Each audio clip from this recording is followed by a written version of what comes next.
Idefran, Instituto de Divulgação Espírita de Franca, apresenta Sementeira Cristã. Prezados ouvintes, aqui estamos eu, Eurípides Mendonça e Nara Carlone para o nosso Sementeira Cristã desta semana.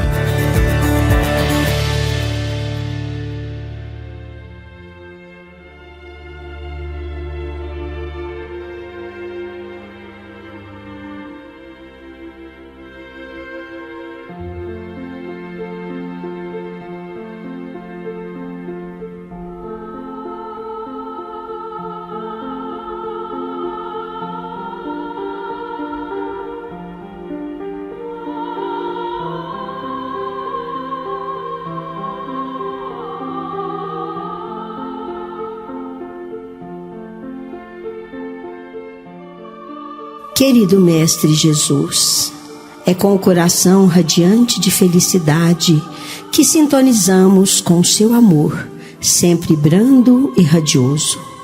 Primeiramente, para agradecer por estes momentos de aprendizado e pela oportunidade do trabalho em sua seara. Fortaleça-nos sempre a vontade de servir e trabalhar em seu nome, divulgando sua doutrina de amor, mas, sobretudo, exemplificando seus ensinos.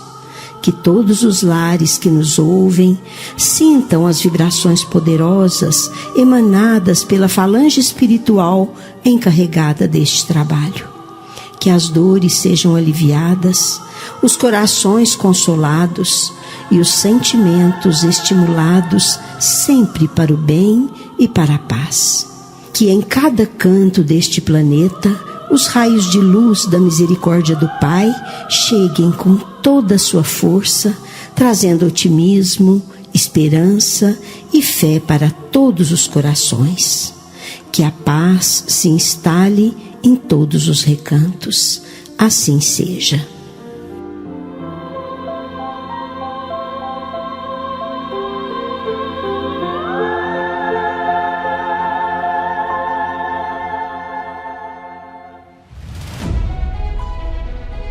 Sementeira Cristã apresenta Livro Aberto. Respostas que esclarecem nossas dúvidas.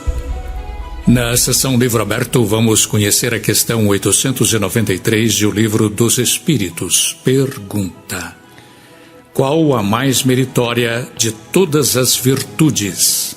Resposta: todas as virtudes têm o seu mérito, porque todas são indícios de progresso no caminho do bem. Há virtude sempre que há resistência voluntária ao arrastamento das más tendências. Mas a sublimidade da virtude consiste no sacrifício do interesse pessoal para o bem do próximo, sem segunda intenção. A mais meritória é aquela que se baseia na caridade mais desinteressada.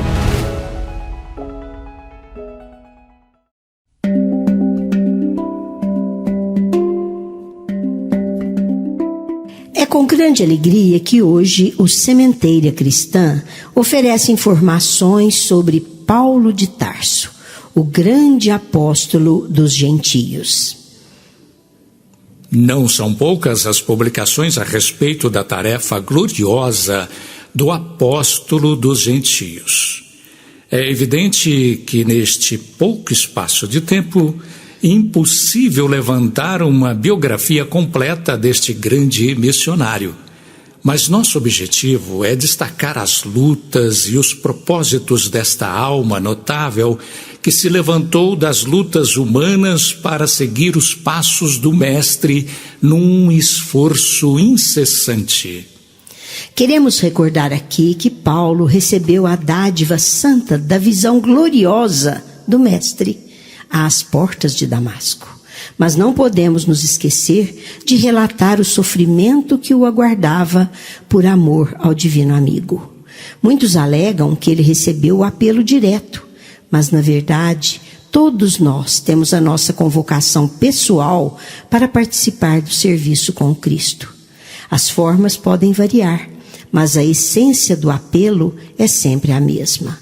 O convite para a seara de Jesus chega às vezes de maneira sutil, inesperadamente. A maioria, porém, resiste ao chamado generoso do Senhor. A luta do apóstolo foi redentora e constante, para transpor o abismo entre ele e o Mestre. Na alvorada do cristianismo, nenhum homem prestou tão colossal trabalho como Paulo de Tarso. Espírito dinâmico, homem de vistas largas, reunindo em sua pessoa as três grandes culturas da época, hebraica, grega e romana. É ele o apóstolo por excelência, o maior divulgador do Evangelho. Nenhum outro homem teve sobre a evolução histórica do cristianismo maior e mais decisiva influência do que Paulo de Tarso. Percorrendo o Oriente e o Ocidente, levou às jovens igrejas multidões de almas, povos e países inteiros. A existência desse homem divide-se em singular 2 períodos. Pode-se mesmo falar em 2 vidas, assim como usou 2 nomes, Saulo e Paulo. Foram 30 anos de Tarso a Damasco e 30 anos de Damasco a Roma. Em ambas as fases, desempenha ele completa e integralmente seu papel.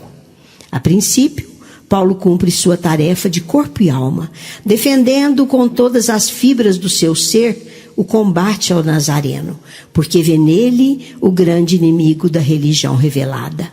Depois, o adora com toda a veemência e paixão de sua natureza, e o quer ver adorado pelo mundo inteiro, porque o reconhece como o Redentor da humanidade.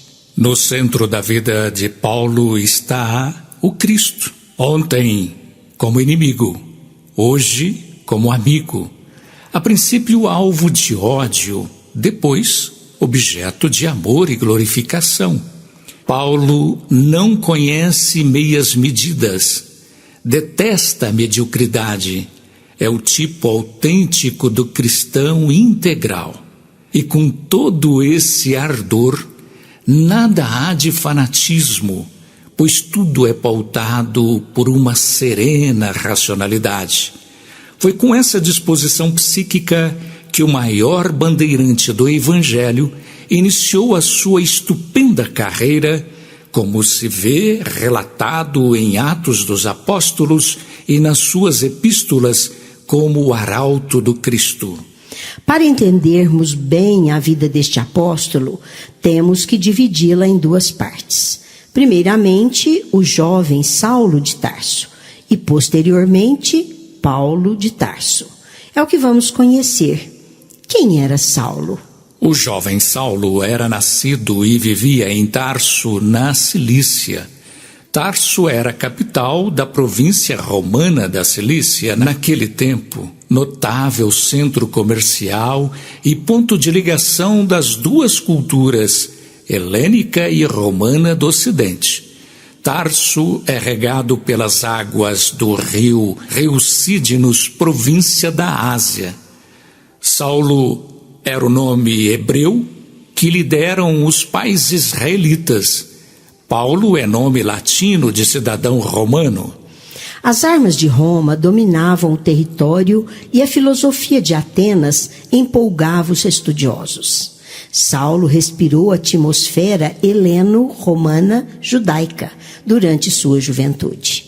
Então, era cidadão romano por nascimento, espírito helênico por educação e mantinha as tradições de sua alma como filho de Israel. Conservou o genuíno monoteísmo dos fariseus. Aos 5 e 6 anos, Saulo conheceu a lei mosaica. Os anos subsequentes foram consagrados ao estudo da história de Israel e das grandes revelações de Yahvé para seu povo, o povo escolhido. Na segunda fase da juventude foi iniciado a chamada lei oral, onde aprendeu os preceitos divinos e todas as transgressões da lei. Sabemos pelo Atos dos Apóstolos que Saulo, na sua mocidade, aprendeu o ofício de tecelão. Como era hábito entre as famílias da época, era preciso conhecer um trabalho manual, em caso da necessidade de ganhar o seu sustento através do labor honesto das mãos. Aos 12 anos, Saulo empreendeu a peregrinação ritual a Jerusalém e, aos 15, ausentou-se da Cilícia por largos anos, cursando estudos em Jerusalém, pois o pai o destinava a doutor da lei. Nesta fase, frequentou a célebre escola do templo e o próprio Saulo afirma ter sido criado aos pés de Gamaliel. Quanto tempo Saulo permaneceu em Jerusalém é ignorado. O que se tem notícia é que posteriormente ele ocupa o cargo de rabi e membro do Sinédrio. Saulo ouvia com estranheza e secreto furor as notícias sobre o jovem Nazareno. E como em todos os sábados realizavam as cerimônias oficiais do culto nas sinagogas, surgiam muitas vezes calorosas discussões sobre a pessoa e doutrina de Jesus de Nazaré. Até que surge a figura de um jovem israelita de nome grego Estevão, que era o centro do movimento pró-nazareno. Era inteligente, vivia como um santo e era conhecedor profundo da história do povo eleito e das revelações divinas. Dotado de intensa dinâmica espiritual, tornou-se naquele ambiente pregador e verbo inspirado, e proclamava a vitória integral e definitiva do Evangelho sobre a lei mosaica. Todos os sábados, uma das sinagogas de Jerusalém se transformava num verdadeiro campo de batalha.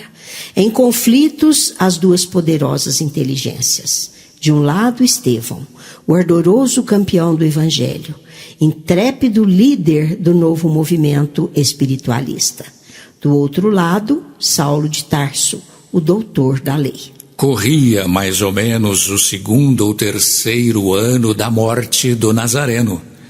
Saulo, defendendo a lei de Moisés como valor e validade eternos, e o templo de Jerusalém como o intangível santuário do Senhor. Estevão prefere o caminho histórico dos argumentos teológicos, mostrando à luz dos fatos notórios como anúncio para a chegada do Nazareno que subsistirá até a consumação dos séculos. Em um destes debates, Saulo, com sua impulsividade, deixou-se levar pela ideia de vingança e, usando de sua autoridade e fama, condena Estevão a ser apedrejado por desrespeito à lei. Estevão é preso e condenado à lapidação. A morte de Estevão, o primeiro mártir do cristianismo, só serviu para aumentar o ódio do doutor da lei pelo Nazareno crucificado. Suas atividades subsequentes se constituíram em perseguir todos os divulgadores da nova doutrina. Consegue as autorizações do Sinédrio para procurar todos os adeptos do crucificado. Corria o ano 34 ou 35 da nossa era, meio-dia. Saulo, em caravana de apenas 3 auxiliares, dirige-se a Damasco, cidade da Síria, de posse das cartas de habilitação para agir convenientemente em cooperação com as sinagogas de Damasco. Havia colhido informações de que um grande divulgador do cristianismo se instalava em Damasco, este Ananias, e pretendia prendê-lo e puni-lo. Na véspera da chegada, o moço tarsense sentia inquietações dolorosas e profundas. As noções da lei de Moisés pareciam não lhe bastar a sede devoradora sobre os enigmas do destino. Entretanto, Aqueles adeptos do carpinteiro crucificado ostentavam uma serenidade desconhecida. Lembrava-se de Estevão, que pareceu morrer em uma paz impressionante, acompanhada de valores espirituais que inspirava assombro. Ele próprio não saberia explicar o que se passava. A verdade é que aquele jovem, Estevão, morreu desdenhando a humilhação e a morte e abençoando-lhe as resoluções implacáveis. A verdade dolorosa é que se encontrava sem paz interior. Atormentado pelas indagações profundas, Saulo ia à frente, e parecia que os camelos se arrastavam pelo caminho sob o sol de brasas. Em dado instante, em meio às suas cogitações, tem a impressão que o ar, como uma pressão invisível e poderosa, o torna preso em inesperada vertigem. Com a confusão dos sentidos, tomba do animal e cai sobre a areia ardente das planícies da Síria. A visão parece dilatar-se ao infinito. Outra luz lhe banha os olhos e vê surgir a figura de um homem de beleza incomum, dando a impressão que descia do céu em seu socorro. Sua túnica feita de pontos luminosos, os cabelos tocavam nos ombros, os olhos magnéticos emanando simpatia e amor, iluminando a fisionomia grave e terna onde pairava uma divina tristeza. O doutor de Tarso contemplava-o com espanto profundo. E foi que nesse momento, numa inflexão de voz inesquecível, o desconhecido se fez ouvir. Saulo, Saulo, por que me persegues? Saulo não percebia que estava instintivamente de joelhos. Sem poder definir o que se passava, comprimiu o coração em atitude desesperada. Nesse momento, um sentimento de veneração apossou-se inteiramente dele. Que significava aquilo? Quem era esse vulto que lhe inundava o coração de emoções desconhecidas? Enquanto os companheiros cercavam o jovem, sem nada verem ou ouvirem, Saulo interroga. Quem sois vós, Senhor? Eu sou Jesus. Então, o orgulhoso e inflexível doutor da lei curva-se para o solo, em pranto convulsivo. Podemos dizer que o rabino de Jerusalém teria como que sido ferido de morte, experimentando a derrocada de todos os princípios que norteavam seu espírito até então em sua vida. Diante dos olhos tinha agora, sim, aquele Cristo grandioso e incompreendido. Os pregadores do caminho não estavam iludidos. A palavra de Estevão era verdade pura. Aquele era o Messias. A sua ressurreição não era lenda para enganar o povo.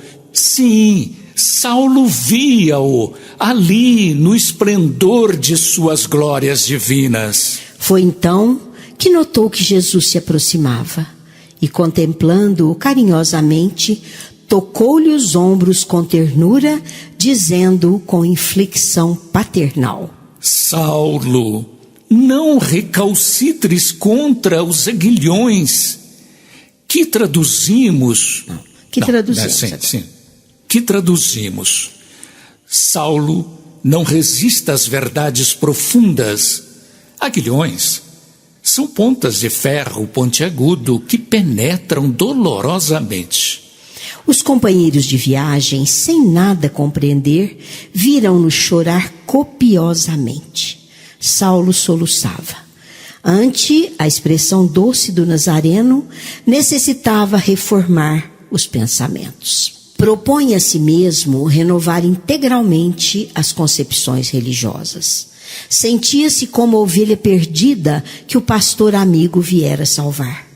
Num instante, o jovem rabino considerou que aquele era um gesto de amor e fez o juramento de entregar-se a Jesus para sempre, como um simples escravo do seu amor.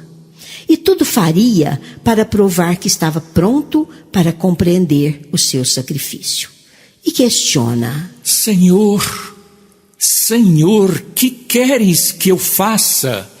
Aquela alma resoluta, mesmo em transe, humilhada e ferida em seus princípios, dava mostras de sua nobreza e lealdade.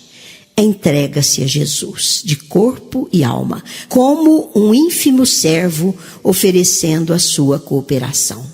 Foi aí que Jesus, contemplando-o mais amorosamente, esclareceu: Levanta-te, Saulo, entra na cidade e lá te será dito o que te convém fazer. Eu lhe mostrarei quanto lhe cumpre sofrer por causa do meu nome. Nesse momento, o jovem não mais percebeu o vulto amorável. Os amigos, sem nada entender, questionavam: O que faremos?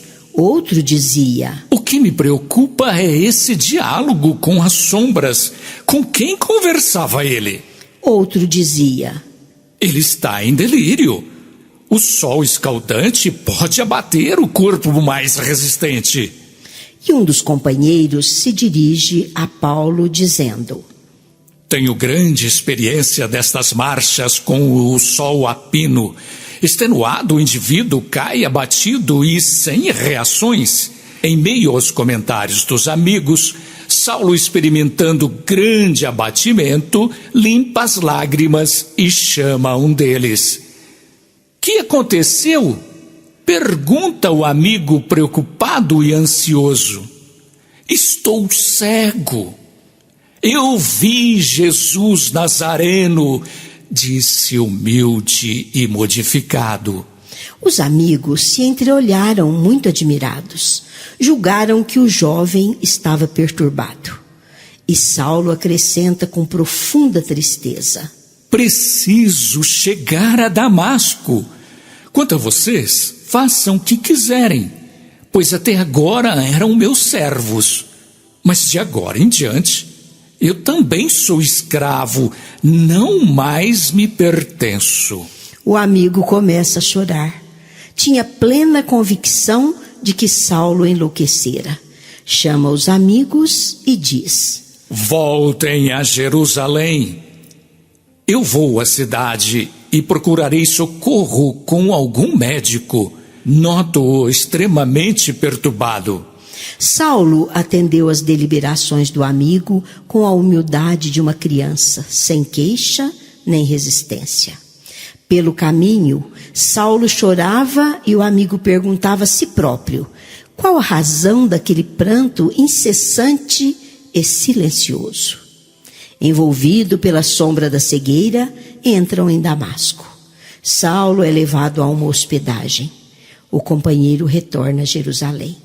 E Saulo, confiante, espera, pois Jesus havia dito para ele entrar na cidade e esperar.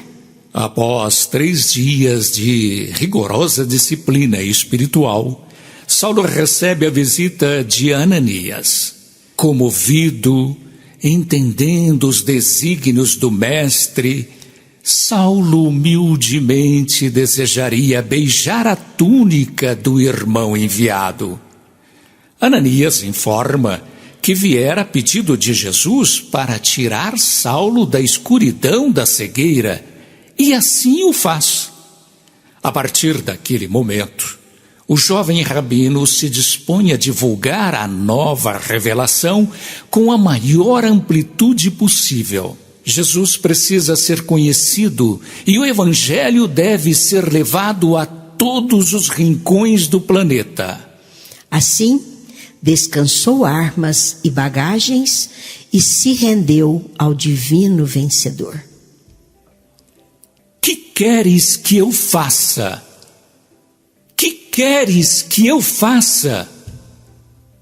ressurge agora como Paulo de Tarso. De um momento para o outro, teve a alma de Saulo de realizar esse processo arriscado, este salto mortal, do mais fanático mosaísmo para o mais decidido cristianismo, integralmente de Moisés e agora integralmente do Cristo. O caráter de Saulo é perfeitamente o caráter de Paulo. Nada se extinguiu, nada se apagou, nada se eliminou. Paulo não mudou de caráter, apenas mudou o alvo, o ideal, a causa que ele patrocinava. Tomba Saulo e ergue-se Paulo, que através de larga e trabalhosa ascensão espiritual consegue atingir o cume da montanha onde está escrito: já não sou eu que vivo, mas o Cristo que vive em mim. Indescritível foi a sensação provocada por essa atitude de Paulo. Indignação por parte dos judeus, desconfiança da parte dos cristãos. Os primeiros consideravam-no traidor e os segundos não acreditavam na sinceridade de suas intenções. Cauteloso, Paulo se exila por 3 anos no deserto da Arábia, preparando-se para a grande tarefa que posteriormente executa. Meditação e trabalho. Eis o ambiente cotidiano de Paulo neste período de introspecção. Retornando a Jerusalém, Paulo sofre agressão de traidor junto aos judeus e os amigos do Nazareno o temiam, porque não acreditavam em sua conversão. Quem o apresenta a Simão Pedro e Tiago é Barnabé. Após superadas as dúvidas, Paulo retorna a Tarso, procura o pai, que como fariseu não o aceita e nem as suas ideias. Parte então a nova vida, que empreende com o objetivo único de divulgar o evangelho entre as nações. Iniciando sua tarefa neste escabroso caminho de divulgação da Boa Nova de Jesus, Paulo recebe a visita espiritual de Estevão e sua irmã Abigail. Ela lhe oferece um conselho e um roteiro para a execução de sua tarefa. São 4 pontos a serem seguidos: ama, trabalha, espera e perdoa. Transformado e modificado, Paulo idealiza grandes projetos de trabalho. Iniciam-se as viagens por todos os rincões, fundando igrejas que eram núcleos de estudos dos ensinos de Jesus e disseminando o evangelho em todos os corações, através de sua sabedoria verbal e seus exemplos valorosos. Paulo faz 3 grandes viagens e, mais ao final de sua vida, para atender às necessidades dos núcleos fundados, começa a escrever as famosas epístolas. São cartas dirigidas aos seguidores de Jesus, procurando auxiliá-los e reforçar seus propósitos de instalação do reino de Deus na terra. Era assim que Paulo plantava a bandeira do evangelho nos lugares e nos corações. Quando foi instalada a igreja de Corinto, Paulo recebia emissários das mais distantes localidades, pedindo providências e orientações para as igrejas fundadas. Sentindo-se incapaz de atender a todas as necessidades e com a vontade firme de auxiliar a tantos quantos pudessem ter contato com os divinos ensinos do mestre Nazareno, recebeu a intuição de escrever as famosas cartas, nas quais haveria o conteúdo espiritual do seu verbo, da sua exemplificação e de sua vida.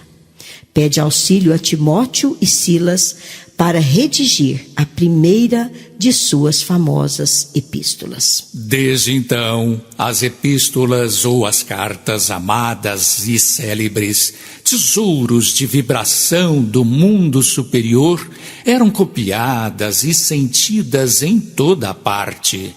E Paulo continuou a escrever sempre, ignorando, contudo, que aqueles documentos sublimes escritos, muitas vezes, em horas de angústias extremas, com seu conteúdo de consolações, não se destinam a uma igreja em particular, mas a toda a comunidade cristã e a cristandade universal. Pelos meados do ano 67 da nossa era, após ser preso, corre o processo final do Tribunal de César. Ouve Paulo a sentença fatal com serenidade, mas não com a indiferença artificial e fictícia de certos falsos estoicos. Assim, numa manhã à direita do rio Tibre, um grupo de lictores imperiais escoltam um ancião de corpo alquebrado, cabelo cor de neve, olhar espiritualizado. Calmo, olhos brilhantes e mãos amarradas, Paulo de Tarso exclama: Os discípulos de Jesus não temem os algozes que só lhes podem aniquilar o corpo. Não pensem que a espada possa eliminar minha vida. Só penetrarei sem mais demora nos tabernáculos da vida eterna. A patrulha estava assombrada.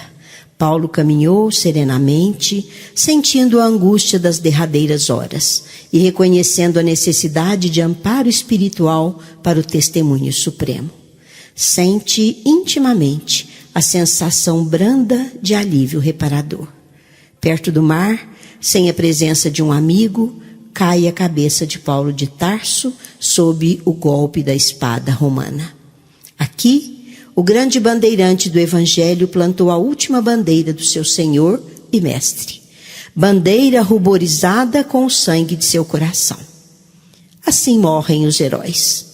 Cidadão romano, só lhe convinha morrer a fio de espada. Apóstolo do Cristo, só lhe convinha morrer mártir.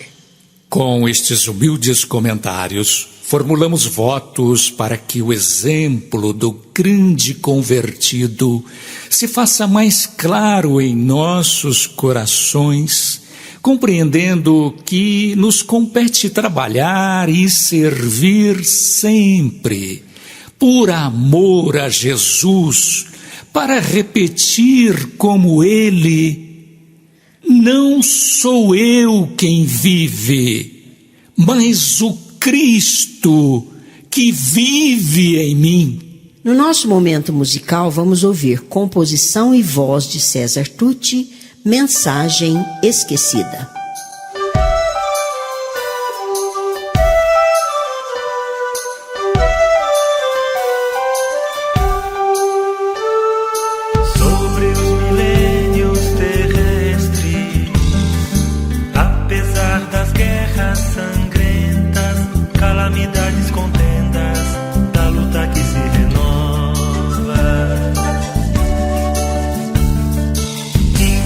Brilha a luz do Mestre nas palavras atualíssimas, pérolas de luz vivíssima do colar da boa nova.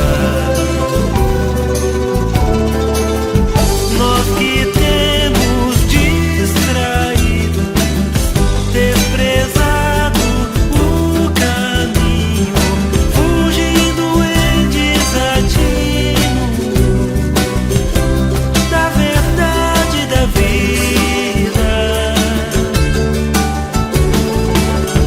precisamos testemunhar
Sementeira em Foco. Em Sementeira em Foco, destacamos o Clube do Livro Espírita do Idefran. Torne-se sócio. Você poderá usufruir de descontos na livraria do Idefran e também utilizar da biblioteca, que oferece cerca de 6.000 títulos sobre doutrina espírita. E vejam que são várias opções mensais: história, romance, mensagens, livros infantis, livros de estudo. Tudo para você adquirir por um preço muitíssimo barato. Ligue 16 3721 8282 ou consulte o site www.idefran.com.br. Torne-se associado. Clube do Livro Espírita Idefran. CHB Idefran Telemensagens. Utilize deste recurso e ouça mensagens de reconforto, paz e fé. Disque 16 37 13 0299. 24 horas no ar. Na divulgação da história dos centros espíritas, hoje vamos conhecer o Grupo Espírita Denner Limonta. Quem nos conta a história é Paulo Sérgio dos Santos, atual presidente do grupo. O Grupo Espírita Denner Limonta, GEDEL, está atualmente localizado no bairro Aeroporto 3, na rua Leli Antunes de Paula, 1864. Surgiu da iniciativa de alguns jovens no ano de 1996, quando decidiram fazer o que chamavam caminhadas, visitando os lares das pessoas do bairro, levando o evangelho em clima de alegria e confraternização. A marca registrada do grupo é o exercício do afeto e da fraternidade, acolhendo sem julgamentos a todos aqueles que buscam o local. Nosso lema, diz o companheiro, ame sua vida. Nosso propósito desde então.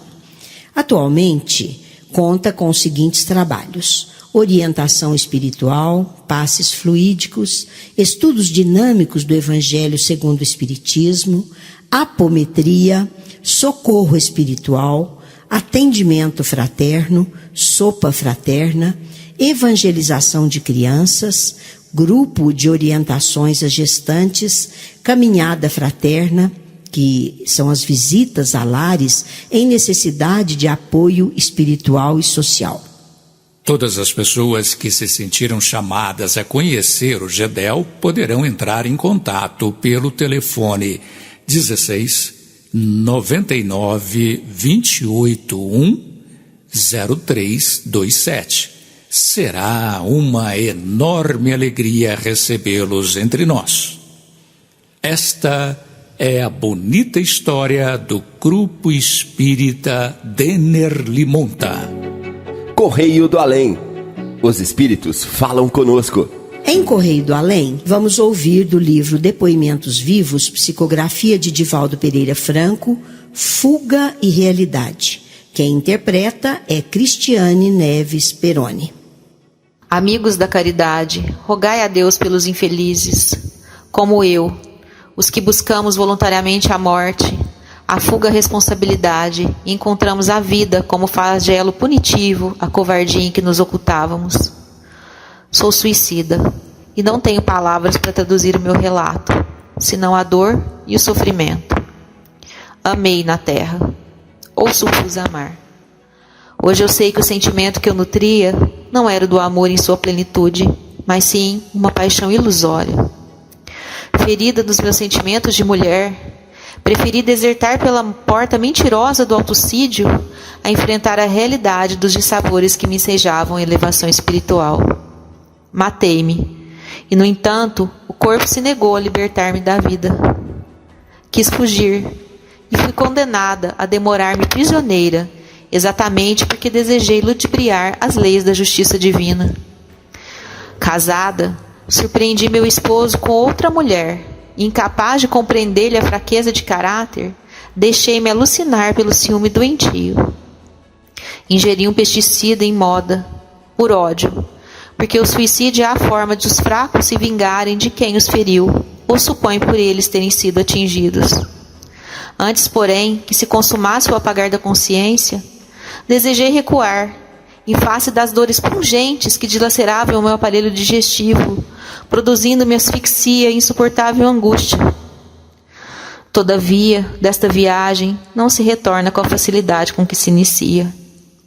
Ouvi os gritos dos meus filhinhos, vi o desespero estampado em suas faces e experimentei dilacerantes dores e alucinações.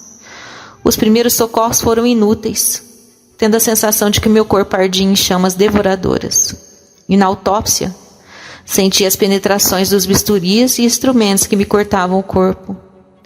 Não há termos para descrever o pesadelo que vivi, e era apenas o começo de um sofrimento que se continua no túmulo, quando vi minhas vísceras sendo devoradas por seres minúsculos. Não sei quanto tempo sofri, entre vivendo e morrendo, sem saber exatamente o que estava acontecendo. Escutava gritos, ouvia o choro dos meus filhos, enfim, um sofrimento inenarrável. Depois, alguns malfeitores me aprisionaram e várias vezes me levaram ao lar, onde eu vi o meu esposo casado com aquela que constituiu o motivo de minha desgraça. Quantas punições horrendas! Minha mãe, que a tudo acompanhava do além, rogou misericórdia para mim.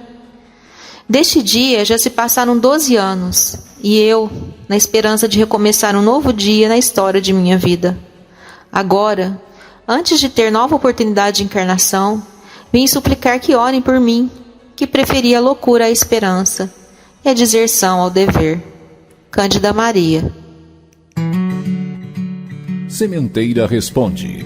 Esta sessão é dedicada a questionamentos de ouvintes. Participe! radioidefran@idefran.com.br. No Sementeira Responde, vamos atender a nossa prezada ouvinte Nancy Martins, que perguntou à equipe do Idefran como o autoconhecimento e o conhecimento da doutrina espírita podem auxiliar o nosso progresso espiritual. Quem responde é a nossa amiga Sônia Lúcia Rodrigues.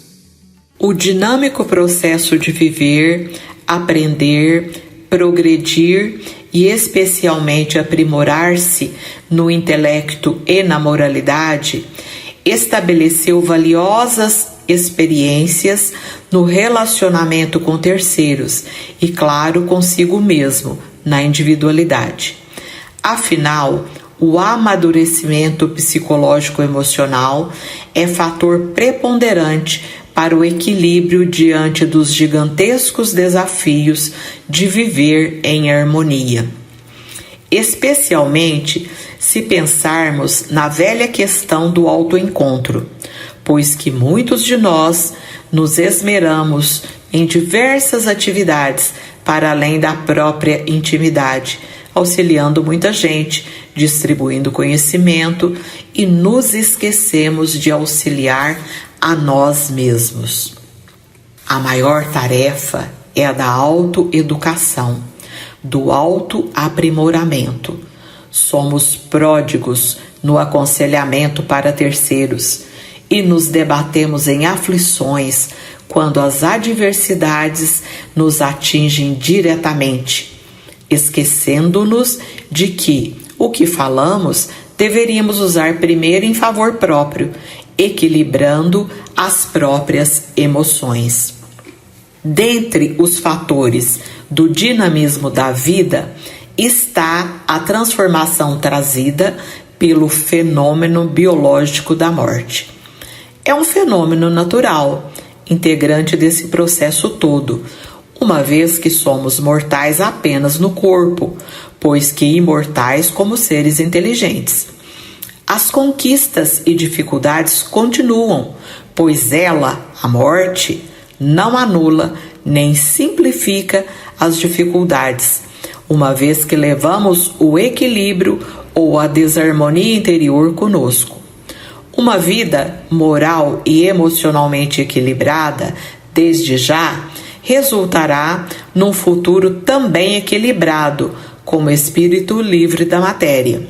Uma mente, por sua vez, emocional e moralmente desequilibrada, levará para a vida espiritual um indivíduo desequilibrado, requerendo as mesmas providências que nos são exigidas continuamente durante a vida corpórea. Tais reflexões são resultantes da leitura do capítulo 15, Os Inimigos Desencarnados, constante do livro Tramas do Destino, editora FEB, na psicografia de Divaldo Franco e de autoria do espírito Manuel Filomeno de Miranda, afirma o autor no citado capítulo. Não sendo a morte outra coisa, senão um instrumento da vida estuante em toda parte, a desencarnação não anula nem simplifica as dificuldades. Cada um se desenovela dos liames físicos consoante a força vitalizadora de que se utilizava na sua sustentação. Transferem-se de uma para outra posição da realidade espiritual os sentimentos cultivados, as aspirações irrealizadas, as fixações, os resíduos morais. Cada um desencarna conforme se encontra reencarnado. Os conflitos não equacionados, como os ódios e os amores, prosseguem com maior volúpia. Por isso, é importante o esforço desde já no equacionamento dos conflitos que ainda trazemos, nos distúrbios emocionais e psicológicos, arejando a mente com os recursos valiosos da alegria de viver, da confiança em Deus, da resignação ativa e do trabalho no bem. E isso pode começar com uma virtude sempre esquecida, a gratidão. Sim, a gratidão, que é valioso ponto de apoio ou alavanca incomparável para o início dessa trajetória de progresso. Aprendermos a agradecer. Há muitas razões para isso, basta parar para pensar um pouco. Por isso, a valiosa informação no mesmo capítulo. O conhecimento da vida espiritual representa valiosa aquisição para a responsabilidade e ascensão do indivíduo. A ascensão e a responsabilidade individuais são conquistas da alma, determinadas pela sabedoria divina por meio da lei do progresso. Viver é, pois, prosseguir aprendendo. Muitos, diante dos desafios, desejam fugir da vida para não enfrentá-los. Alguns se entregam ao equívoco do suicídio ou à perda do encantamento pelas maravilhas da vida e suas riquezas. Não adianta. A lei da vida é dinâmica e nos determina o progresso contínuo. Por isso, acionemos a poderosa alavanca da vontade. Levantemo-nos de nossas fraquezas e sigamos adiante. A morte não muda o que somos, e como diz o autor espiritual na obra em referência, não anula nem simplifica as dificuldades. Essas deverão ser superadas com o contínuo aprendizado decorrente dos enfrentamentos inevitáveis da evolução.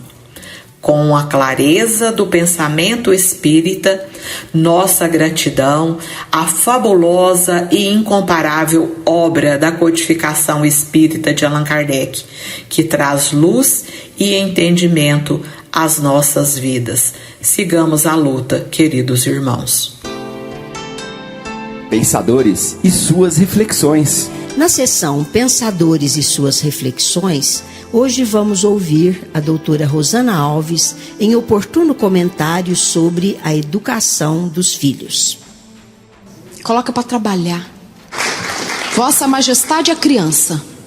Ninguém arruma uma cama, ninguém coloca um prato na mesa. Gente, isso a psicologia já fala há anos, a ciência já fala isso há anos.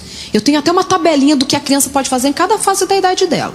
A Angelina já arruma os brinquedos dela e arruma a cama dela, mesmo do jeitinho dela. Quem não tem função dentro de casa, vai procurar alguma coisa para fazer. Para todo folgado existe um sufocado dentro de casa. Quem diz que criança foi feita só para estudar? Me diz quem que inventou isso? Não, filho, você só tem que estudar. Sua vida é só estudar nada. Ele come, ele dorme. Tem que arrumar a cama. Tem que saber que as coisas dentro de casa custam. Fica 3 horas no chuveiro porque não sabe que dia do mês até que paga a conta de luz. Tem que colocar para trabalhar dentro de casa. É uma das estratégias para a prevenção de drogas. Um levantamento, um censo de abuso de drogas do Brasil em 2004, feito pelo meu professor, que foi coordenado por ele, né, o Dr. José Carlos Galdurós. Uma pergunta do questionário, né, foi feito nas escolas principais capitais do Brasil, um censo nacional mesmo. Uma das perguntas feitas para aqueles que eram dependentes de drogas era assim: qual foi o principal motivo que te levou ao abuso de drogas? Todo mundo achava qual que seriam as respostas? Influência dos amigos, tédio, curiosidade. Não foi. Sabe qual a principal resposta? Não tem função dentro de casa. Que se ele faltar, a família funciona igual. Então, se ele arrumou não a cama, no final do dia a cama está arrumadinha. A aula dele termina às 5 horas da tarde. Se ele chegar às 5h30 ou 9 horas da noite, está tudo certo, a comida está feita, a família está lá feliz. No máximo vai levar uma bronquinha, mas nada sai do lugar. Ele não tem função dentro daquela família. E se ele faltar, tudo continua funcionando normal, porque ele não contribui. A falta de função é um dos principais motivos para o abuso de drogas. Então, falta trabalhar, falta limpar a casa, ajuda a limpar o carro. Eu achei tão interessante um homem que eu conheci, ele tem 2 filhos, um casal. Aí o filho já namorava um tempo, resolveu ficar noivo porque ia casar 1 ano depois. O pai falou assim: filho, certo que vai casar, certo. Então a partir de hoje, até o dia do seu casamento, você é o homem que resolve tudo dentro de casa. Trocar lâmpada, tudo. Eu vou tirar o meu ano de férias e vai ser o seu ano de estágio. Aí no final você vê se você quer casar de fato. Porque dá tempo de desistir, depois que casou já não pode mais. E quando a filha dele casar foi a mesma coisa. Ela que resolvia o cardápio da casa sozinha, fazia tudo. Não é? O menininho só pode estudar, não pode fazer nada dentro de casa, mas pode namorar. É uma coisa tão assim, né? E ainda o pai tem que dar o dinheiro do sorvete. É uma coisa tão confusa, não é? É confuso ou não é? É. Para algumas coisas são adultos e a gente deixa crescer, e para as outras coisas são crianças. Tem que trabalhar. A gente não chega em casa e só faz o que quer. Não é? Como adultos. E a gente está preparando os nossos filhos para quê? Não é para serem adultos responsáveis? E isso não acontece da noite para o dia, é treino. Sabe aquela mudança no cérebro? É treino. É todo dia. Não é o dia que ele quer. Trabalho não pode ser pareado com punição ou premiação o tempo todo. Se você arrumar sua cama, você tem mesada. Se você não colocar o prato na pia, você não vai sair. Não, gente, faz parte da vida. Trabalhar faz parte da vida. Trabalhar não é punição. A gente ainda tem essa cultura da escravidão, né? Quem trabalhava era o escravo. É o pobre que trabalha, o rico manda. Coloca para trabalhar, não tem outro jeito. Para não querer ir para sintoterapia, psicotapa, tudo tem que trabalhar.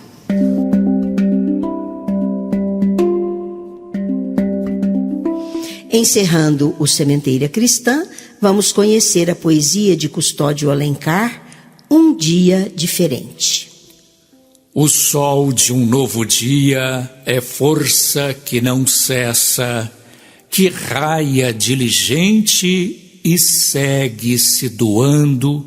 O seu calor bem forte aquece temperando, faz desaparecer a névoa mais espessa. Tem forma de um farol e brilha desde cedo, é guia inquestionado e fonte de energia, e mostra tudo que na treva se escondia, trazendo liberdade às vítimas do medo. Jesus é o grande sol de toda a humanidade. O seu amor desperta dispara eterna claridade e vemos toda a terra acesa docemente. O seu calor aquece a toda criatura, o seu exemplo ensina o câmbio da estrutura e segue convidando a um dia diferente. Agradecemos a atenção de todos e convidamos para ouvirem o Sementeira Cristã todos os domingos às 9 horas, pela Rádio Idefran e canal YouTube. E não se esqueçam, Idefran, o amor está no ar. Idefran apresentou Sementeira Cristã.